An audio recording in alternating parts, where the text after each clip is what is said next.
உங்கள் கப்பி ஃபிஷ் இந்த மாதிரி கலர்ஃபுல்லாகவும் நல்ல சைஸாகவும் ப்ளஸ் வந்து நிறைய ஃப்ரைஸை காப்பாற்றணுமா, அதுக்கு வந்து நம்ம கண்டிப்பாக வந்து ஃபீடு தான் ப்ராப்பராக கொடுத்தாகணும். நம்ம ஃபீட் கொடுக்குறப்ப அது லைவ் கல்ச்சரும் கண்டிப்பாக ஆட் பண்ணணும். ஆட் பண்ணுறப்ப ஃபிஷ்ஷஸோட க்ரோத் நல்லாயிருக்கும்.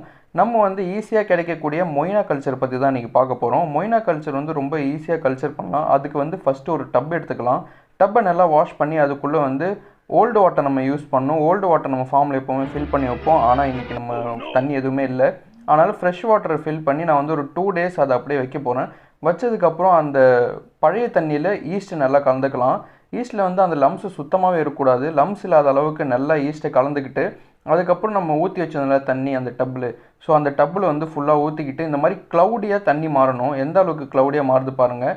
அந்த க்ளவுடினஸில் இருக்கிறப்ப இந்த மாதிரியான கல்ச்சர்ஸ் எடுத்து நம்ம அதில் போட்டுற வேண்டியது. மஸ்கிட்டோ லாவா வராத அளவுக்கு நம்ம வந்து ஒரு க்ரீன் ஷேடை வச்சு மூடிக்கிறோம். இந்த மாதிரி ஸ்டார்டர் கல்ச்சர் வேணால் நம்மக்கிட்டே அவைலபிளாக